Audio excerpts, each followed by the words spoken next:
Out there, beyond the warmth of the sun, something ancient is moving. A silent wanderer, older than Earth itself. Astronomers call it 3I/Atlas, the third known interstellar object to ever visit our solar system, but recently, the James Webb Space Telescope captured something impossible. A sudden flash near Mars. An object changing its course. And data that may rewrite what we thought we knew about the origins of life itself. This is the story of how James Webb just confirmed that 3I/Atlas is exactly what scientists had feared, and hoped, all along. It began like any other discovery. A faint point of light moving just a bit too fast. At first, telescopes thought it was a long-period comet. But when its velocity was measured, astronomers were stunned. It was moving faster than any object bound to the sun. That could mean only one thing. 3I/Atlas wasn't from here. It had come from another star system entirely. Like its predecessors, Oumuamua and Borisov, 3I/Atlas was an interstellar messenger. But this one was different. It was larger, brighter, and carried a chemical signature unlike anything seen before.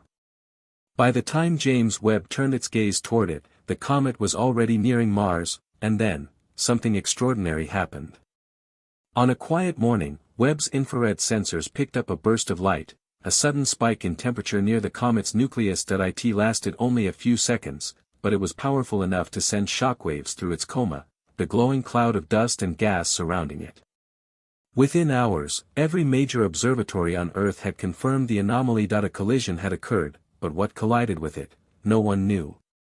The data showed that after the impact, 3I/Atlas changed direction ever so slightly, as though something had struck its side or burst from within. More intriguing still, its rotation slowed and then stabilized into a steady rhythm. Whatever happened had rebalanced it.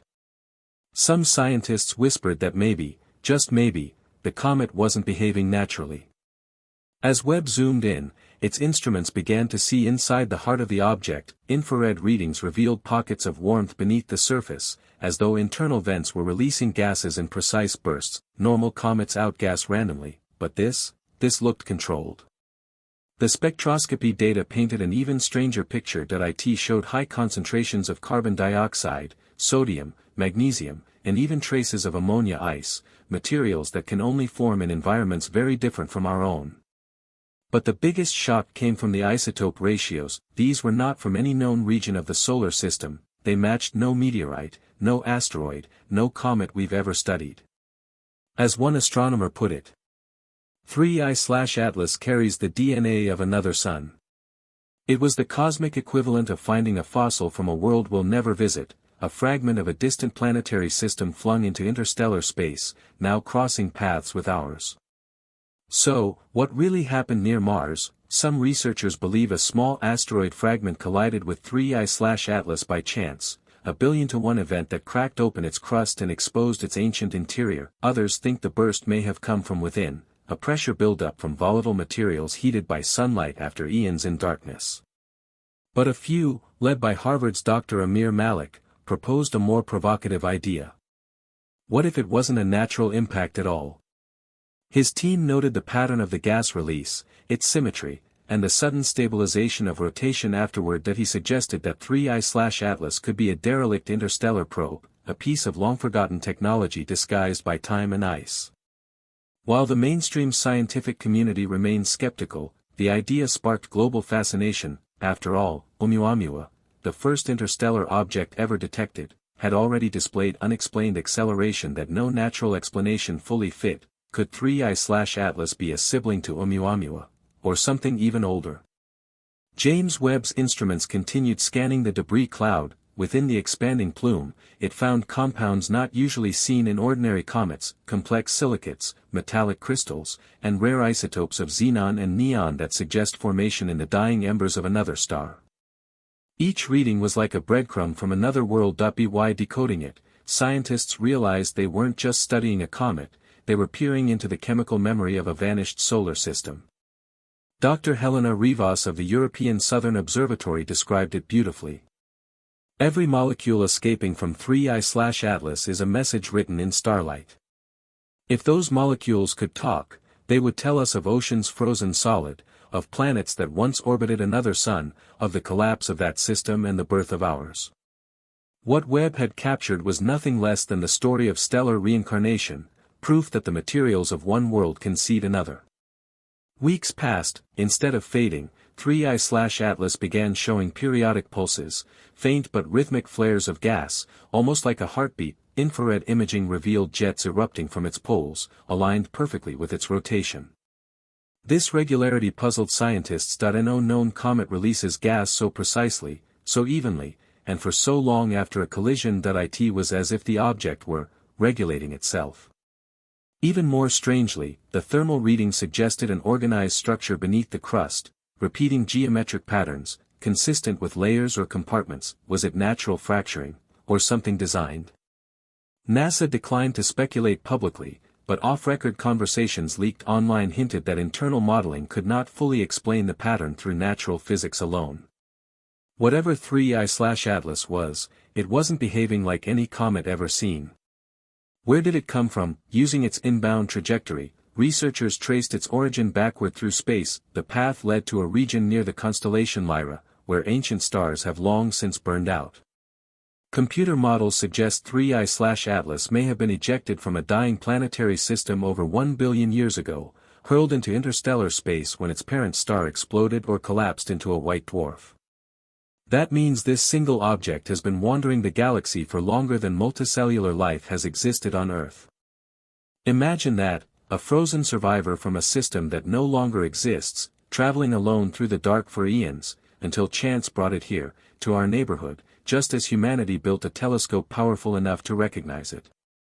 It's hard not to feel like the timing was meant to be. In the wake of the impact, 3I/Atlas released clouds of dust so vast that even small telescopes could detect them. Within that dust lay the secrets of its chemistry: carbon chains, frozen volatiles, traces of organic molecules, the same kind of molecules that once drifted through the young Earth's atmosphere billions of years ago. Some scientists believe that if interstellar comets like this one are common, they could serve as galactic couriers, spreading the ingredients for life from one system to another, a cosmic version of pollination. And suddenly, the mystery of 3I/Atlas didn't feel distant or alien anymore. It felt personal, because if such comets have traveled between stars for billions of years, then maybe, the seeds of life on Earth began just like this, in the shattered heart of a wandering comet from another sun. Weeks turned into months. The comet's once brilliant halo began to dim, the gases thinned. The jets grew weaker.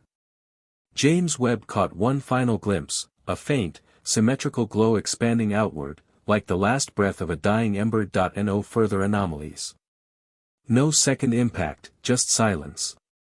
But even in that silence, the data spoke volumes. The collision had transformed 3I/Atlas into a mirror, reflecting everything humanity has ever wondered about its place in the universe. Where did we come from? Are we alone? How many worlds must have lived and died before we were born? Every atom escaping that interstellar relic was a fragment of an answer, one we might not yet understand, but one that connects us to the rest of the cosmos. Today, as the comet drifts back into interstellar space, scientists continue analyzing the troves of data James Webb collected. We know now that 3I/Atlas is older than our solar system, and that it carries materials from a world orbiting another star. Its isotopic ratios reveal that not all planetary systems are built alike. Some are richer in carbon, others in nitrogen, each one shaping the chemistry of life in different ways. And if even a handful of these interstellar travelers cross between systems every million years, then the building blocks of life might be spread across the galaxy far more efficiently than we ever imagined. That's not science fiction, that's astrophysics. The universe, it seems, has always been exchanging pieces of itself, scattering the dust of one world to form another. The James Webb Space Telescope wasn't built to study comets. It was designed to look back in time, to see the first galaxies forming after the Big Bang, and yet, in watching 3I/Atlas, Webb may have uncovered something just as profound: the living connection between stars and life. For centuries, we've looked at comets as omens, harbingers of change. In ancient times, they inspired fear. Now, they inspire wonder. Because what Webb showed us isn't just a cosmic event, it's a mirror held up to the universe itself, reminding us that everything, planets, stars, and even us, is made from the same recycled stardust. 3I/Atlas is proof that nothing in the cosmos ever truly ends, that it merely changes form, drifts across the dark, and begins again somewhere new. As of this moment, 3I/Atlas is fading fast, heading toward the outer edges of our solar system. Soon, it will slip beyond the reach of our telescopes, vanishing into the interstellar night once more. Perhaps, millions of years from now, it will pass near another world, where another civilization will notice the strange visitor and wonder where it came from. And maybe they'll point their own telescope toward it and see what we saw, a fragment of history, still glowing faintly, still carrying the story of countless suns. James Webb didn't just detect a comet, that it uncovered a cosmic connection, a bridge between our past and the galaxy's infinite future, because in the end, every traveler, every star, every fragment of dust is part of one great story, and tonight, 3I/Atlas reminded us of that story, and our place within it. The universe remembers everything, even the whispers of worlds long gone.